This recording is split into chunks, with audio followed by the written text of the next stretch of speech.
Welcome to Readings from the Animal Kingdom with Kareema from Pet Care Magic. I'm an animal communicator, a Reiki master who specialises in animals, and an intuitive psychic. And I like to combine all of those modalities into channeling messages from the animal kingdom for myself and for others.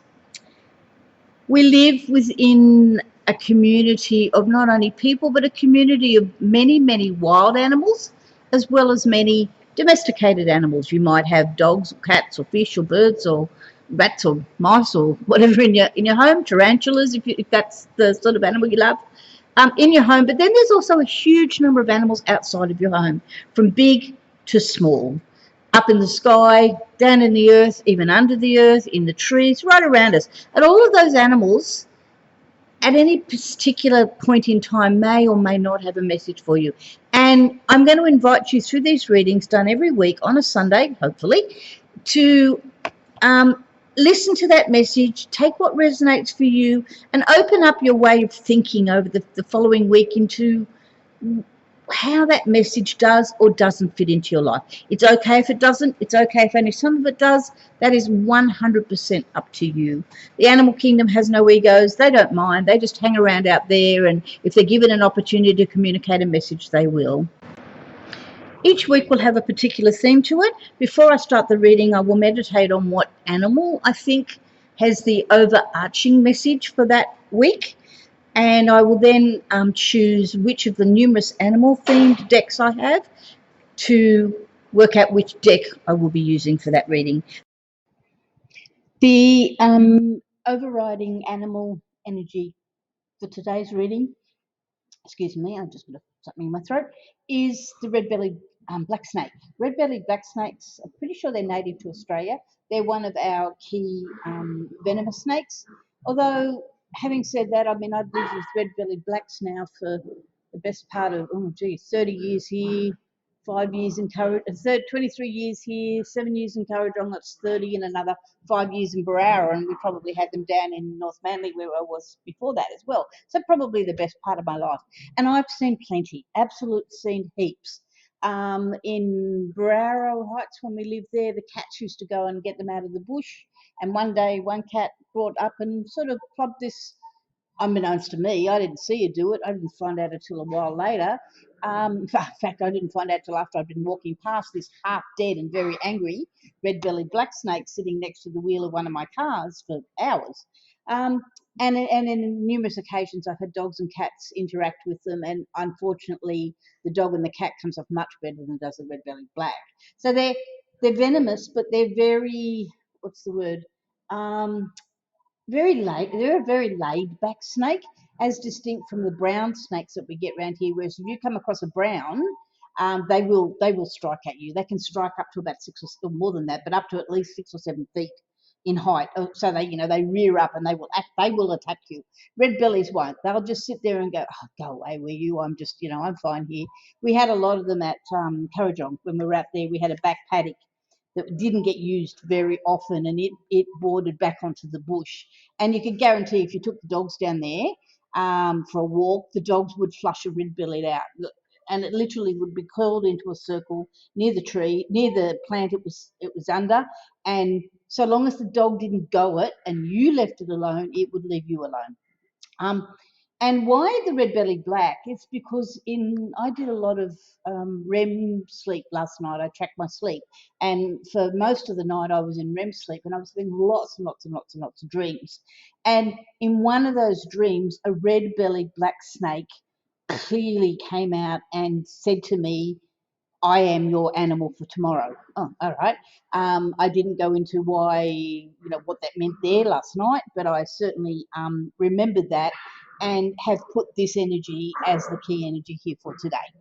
I won't go too much more into what they are, but this is the overriding animal. So what I want you to do is think the overriding animal energy for today's reading. Excuse me, I've just got something in my throat, is the red-bellied black snake. Red-bellied black snakes, I'm pretty sure they're native to Australia. They're one of our key venomous snakes. Although, having said that, I mean, I've lived with I'll invite you now to click pause on the video, look at the card A, B and C and jot down either in the comments below or on a piece of paper, wherever you think is appropriate, which card resonates most for you. This is not something you have to do within seconds. It might take you a couple of minutes. At this point, you might walk away and say, I'm not going to do this today. That's all very fine. But is it A, B or C that most calls to you? Once you've decided whether it's A, B or C card that most calls to you, move via the chapter location to the card that you chose and view the reading. I had originally recorded these outside because the energy of the wind felt right, but unfortunately the recording just drove me insane to listen to, so I wasn't going to do that to you. So I picked this deck, and normally when I shuffle the deck, I shuffle it for a while, I put my energy into the deck, and then I take some time thinking about which 3 cards I'm going to pick. This card jumped out immediately. By jumped out, I mean that it actually flipped itself up and said, hey, it's me. I didn't pay attention to what the card name was or what animal or thing it represented, but I just sort of turned it over and said, okay, your card 1. And then literally 2 seconds later, another card did almost identical same thing. I went, okay, your card 2. And then I went to choose card 3 and nothing jumped out. Nothing fell on the floor. Nothing flipped itself over. So I had to make a conscious decision for card 3 as to which card I was going to choose. So card A or card 1 is the clap sticks. They're sticks. You can see them in the center of this card image.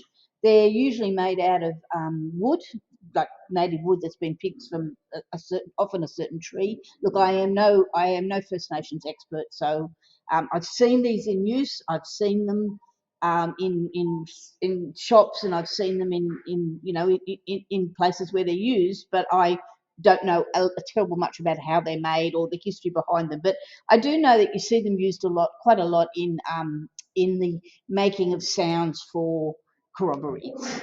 And they could well be used for a hunting implement as well. I couldn't tell you, and that's not what I'm here for today. But the word that goes with this is reverberations, and it's quite fitting because this fits in with the reading that we did last week. And I kept hearing about change is coming, the world is changing. And today with the wind that's now died off quite nicely, thank heavens, but with the wind that was outside, I kept hearing winds of change, winds of change, winds of change. And everything had a really on edge energy to it, an energy that often makes you feel a little bit like literally edgy, thinking something's going to happen, what's going to happen. And so I'm not at all surprised that this card jumped out. Reverberations that I have heard clap sticks, I can't say that, clap sticks used in sound therapy as well. I have done some sound therapy with a guy called Matt Omo, who is absolutely amazing, and he uses a lot of native instrumentation to bring the sound. It's got a very, very low, deep, rhythmic sound. If you ever get a chance to Google, use of clap sticks on YouTube or something, I would suggest you do it. But the other energy about this card is very very water-based energy. The blue around it, it's very sky. Made sense with what was going on with where I was sitting. It just kept saying to me, there is a solid theme of reverberations. Can you hear the undercurrent that's going on, in our lives and also in the world? I kept getting throughout all this reading that it was a lot about where we sit as humans within this world right now, not necessarily about an individual person, but where humanity sits within the world. And by the world, I mean nature, animals, indigenous people, climate, weather, ecosystems, everything.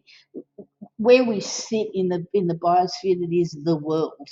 And again, come back to this message of change going on. There is change happening, and that's got really strong reverberations going on.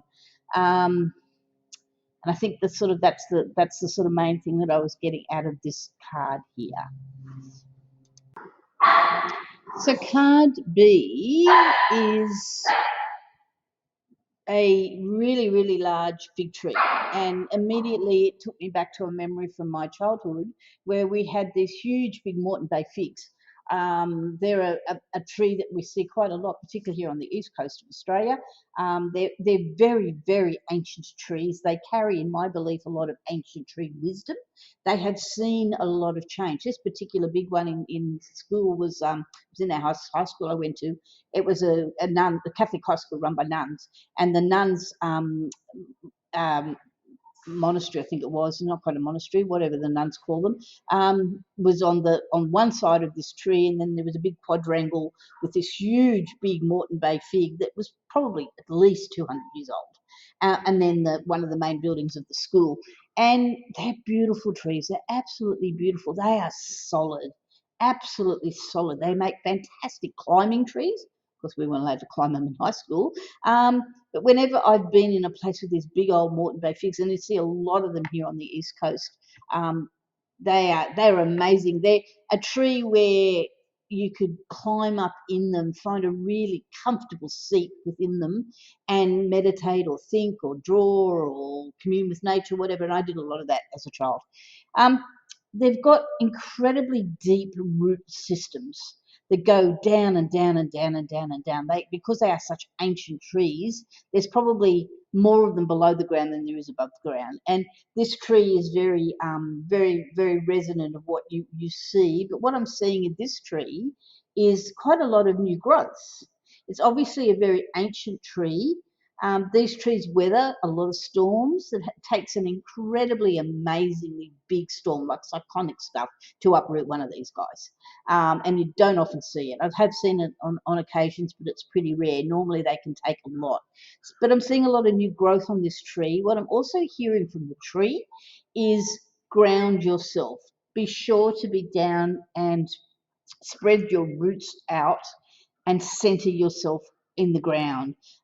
Be grounded, spread down into the ground, and anchor yourself. It's very important in this sea of change that we've got going on at the moment that you anchor yourself. And that anchoring will allow you as an individual to weather the changes going on. It will give you a place, a spot that is yours. And while doing that, grounding and doing that, you will be able to put out new growth. The new growth will shelter you and will protect you and keep you safe. Within this card as well, I'm seeing a lot of green energy, a lot of great connection with the green part of nature. And the word that has been used is knowledge.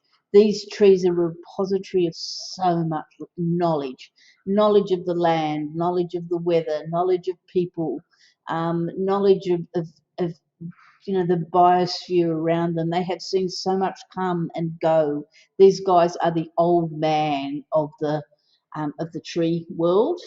You see a lot of them. I've got one. It's not a Moreton Bay fig, but I've got one very similar up on my property that's been there for probably decades, and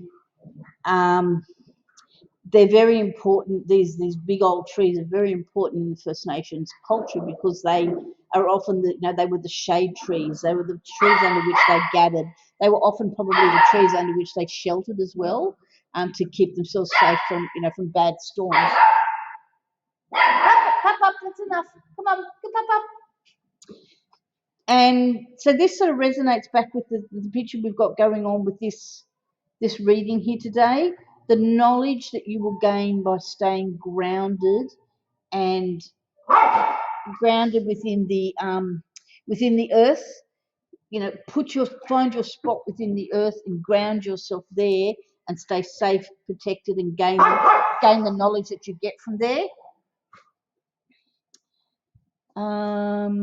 What else is it trying to tell me?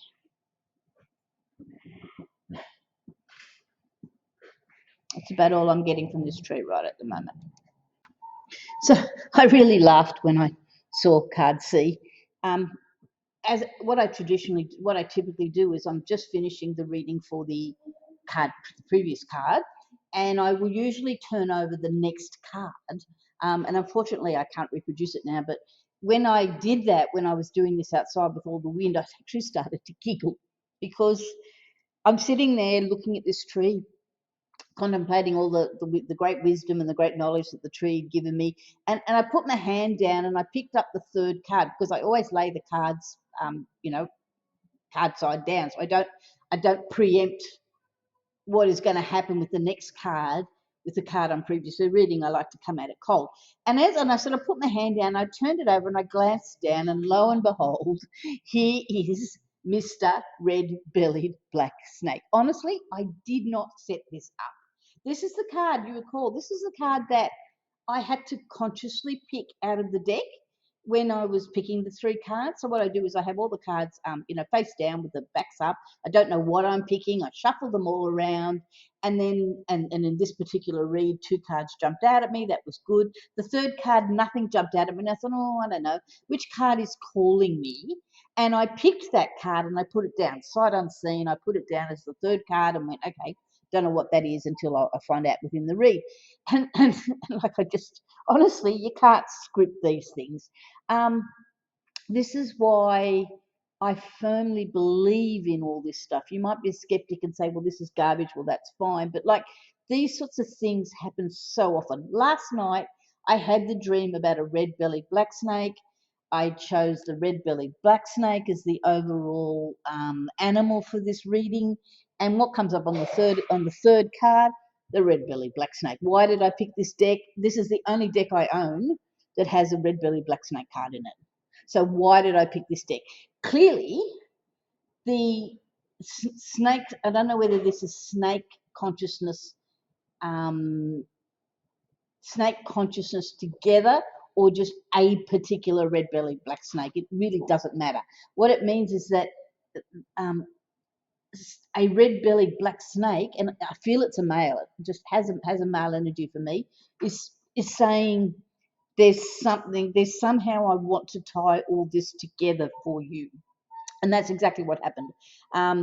Started at the very beginning, came to me in the dream, came as the card out of the deck, and is now putting what feels like a really nice close to this entire reading.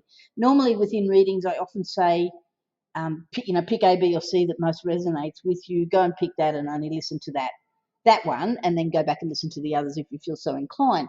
But in this reading, what I'm going to say to you, either listen to it as A, B, and C from the very start, or pick the one and go straight to that in the chapter, but go back and listen to the other two as well.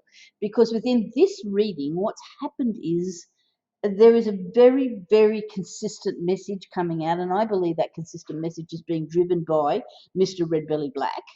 A very consistent message coming out, and we're going back to the same theme over and over and over again, and that theme is close to the ground, being grounded, letting your life be about your life, not being hassled by what other people are doing and by the massive numbers of events that are going on around us, all the noise that's out there at the moment, the noise that we've had for the last 4 years.